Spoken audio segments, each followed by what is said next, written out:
Hi guys! Magandang gabi! Welcome back po dito sa Gandara SRU channel for Showbiz Update. Andito na naman nga po akong muli nagbabalik.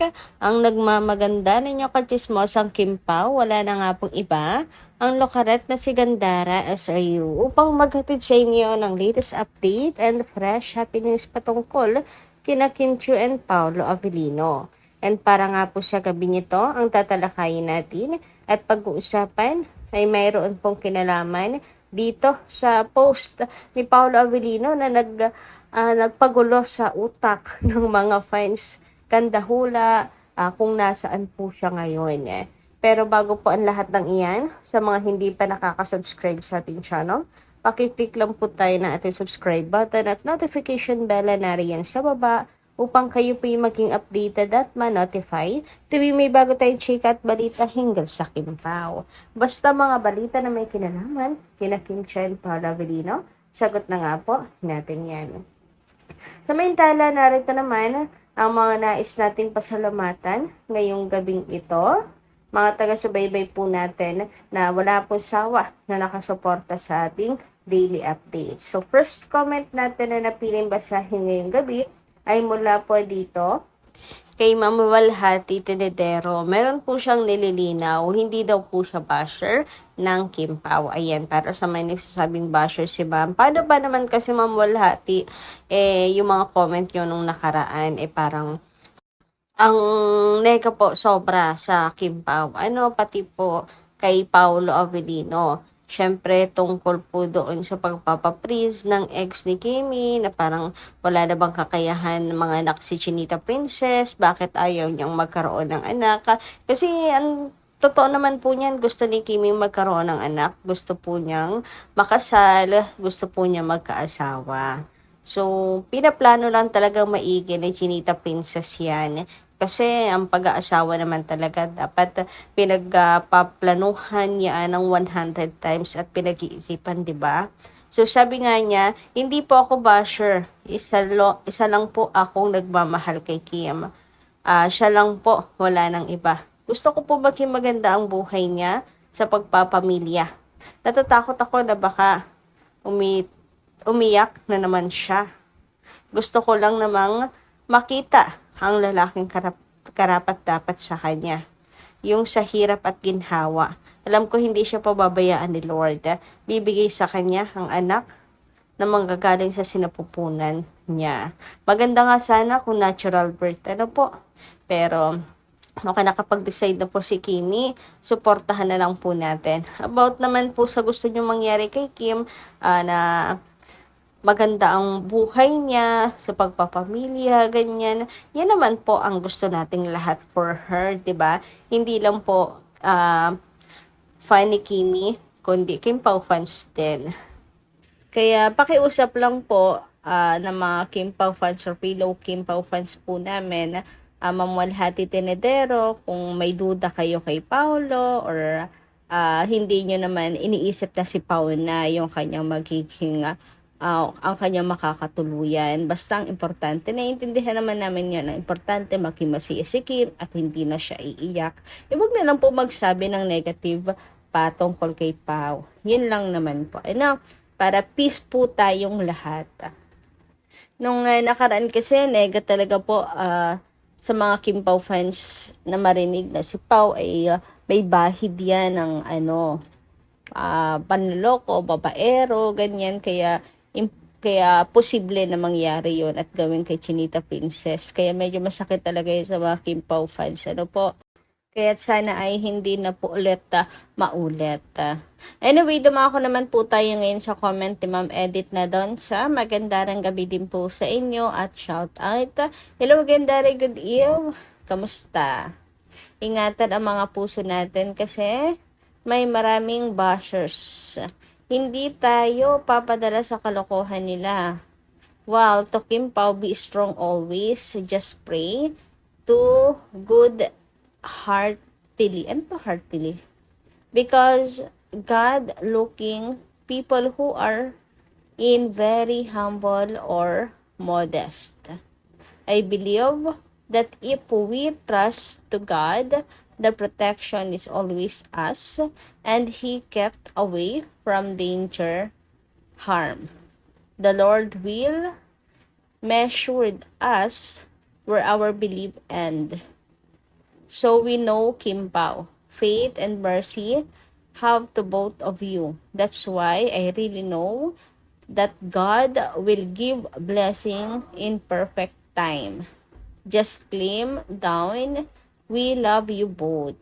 So ayan, dapat lang po talaga, thank you so much Ma'am Edit na doon sa pagpapaalala na huwag po tayong padadala po sa mga kalokohan ng mga bashers na yan. And kilala rin po natin sila Kim and Paolo, at tayo rin, di ba mga Kim Pao, alam po natin na hindi po pababayaan ng fandom, ng mga fans na na mawasak ang Kim Pao, di ba?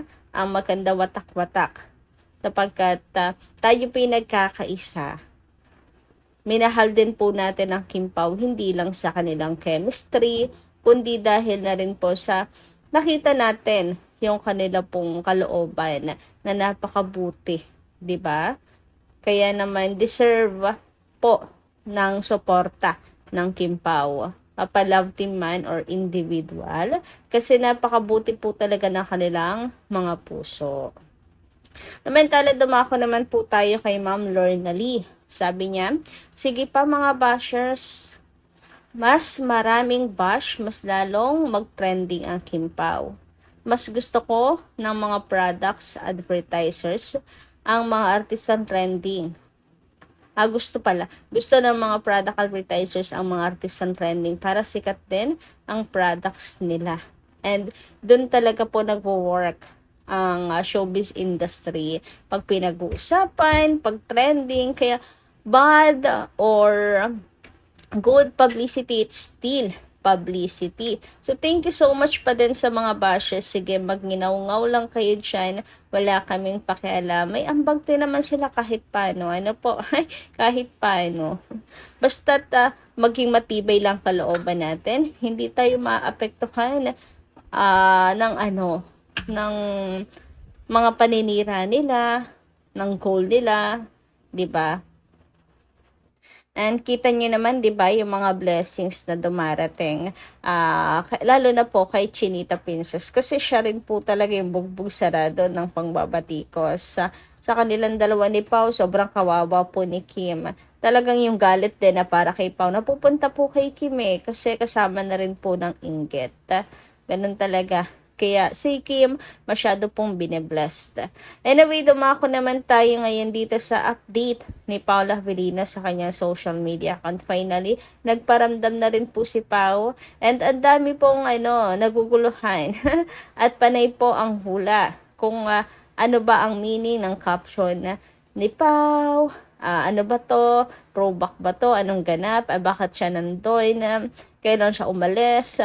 Paano siya nakaalis? Mayroon pong gera, mahigpit ang pagbabiyahe, etc. Mga ganyan. And si Kim, hinahanap-hanap din. Nako, ang dami pong katanungan. Nagugulo na po talaga ang isip ng mga tao.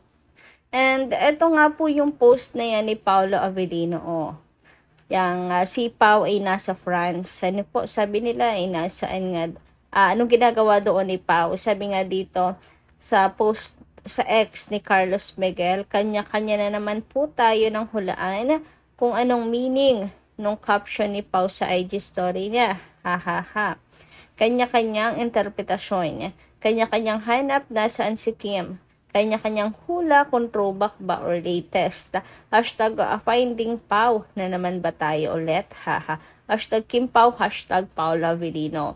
And totoo guys, ang daming diskusyon at hula po kung nasaan si Paula Avellino talaga ngayon. Kung throwback ba to or latest lang. Pero napag-alaman po natin na latest lang din po. Latest talaga itong post ni Paula Avellino. Meron tuloy nag-aalala, papaano siyang nakapunta na ibang bansa? Mahigpit po ang pagbabiyahe ngayon dahil nga mayroon pong gera na nangyayari sa labas ng ating bansa sa Middle East. Pero sa France naman po napunta si Paula Avellino, no? Tapos, eto nga, nakapag-jogging si Pao. Ayan, mayroon pang hinahanap na anino, baka sakali, nandyan si Kim, baka ito'y throwback, mapagtanto ng mga fans na nanlilindang lang talaga sila Kim and Paolo. Pero base nga po sa post ni Mama Chet, ay talagang ano po ito, latest na latest. Ang tanong na lang talaga is anong ginagawa po ni Paolo sa France. At the same time, yung caption pa niya ay ano rin po, talaga nag-overthink din ang mga fans. Sabi kasi sa caption niya, home for the next month. So, naisip tuloy ng mga fans ngayon, maybe may project si Paolo Avellino at mag-i-stay po sa Paris muna. No? Dahil home for the next month, baka po ano siya doon, magstay ng 1 month, ganyan. So, anong palagay po ninyo? Sabi nga dito, baka ngayon yan, may IG story kasi si Mama Chet kahapon na airplane. Recent ata, IG story na Mama Chet nasa Paris din. O diba, kanda, isip po ang mga fans ngayon na kung nasaan talaga si Pau Pau. Anyway, kung project yan, ni Paula Avellino at mag-stay nga po siya ng 1 month doon, nako, LDR muna ang Kim Pao, ibig sabihin, kanya-kanyang ganap po muna sila, katulad po ni Kimi ngayon. Si Kimi ay busyhan din po ngayon sa kanya pong sariling ganap, sapagkat ngayong Wednesday nga or ngayong araw, ay may shoot po si Kimi. Endorsement shoot po ata ito. Post nga po ito ni Adrian Concept. Ayan. So, pinost po niya Kim Chu. Hashtag styled by Adrian. So, ibig sabihin, nasa work po si Chinita Princess ngayong araw na at meron po siyang shoot. May kanya-kanyang ganap silang dalawa ni Paolo Avellino. Si Pau ay nasa France, jogging muna hanggat wala ang kanyang Chinita Princess. Tapos si Kimi, I think may kinalaman nga to sa kanyang bagong fam, 'di ba? Kanyang bagong endorsement. Ito yung kanyang look sa sa first photoshoot niya nung nakaraan. Kasi ito yung picture niya. Same na same, 'di ba, yung ayos po niya. Grabe, plakadong-plakado talaga po. Ang ganda. Ang face nitong si Kim Chu, kahit anong anggulo talagang napakaganda. Wala pong tapon. Ano po? Grabe, napaka Diyosa. Pag walang makeup, napaka angelic face ni Kimi. Sobrang parang anghel, napaka-sweet, parang teenager nga, ganyan. Tapos kapag minake-upan mo naman siya, huy, parang Diyosa naman talaga, ang ganda. Anyway, hanggang dito lang po muna yung ating update ngayong gabing ito. Maraming salamat po guys sa inyong pakikinig, and kita-kits po muli sa mga susunod pa nating chikas. Maraming pong salamat, ingat kayo palagi.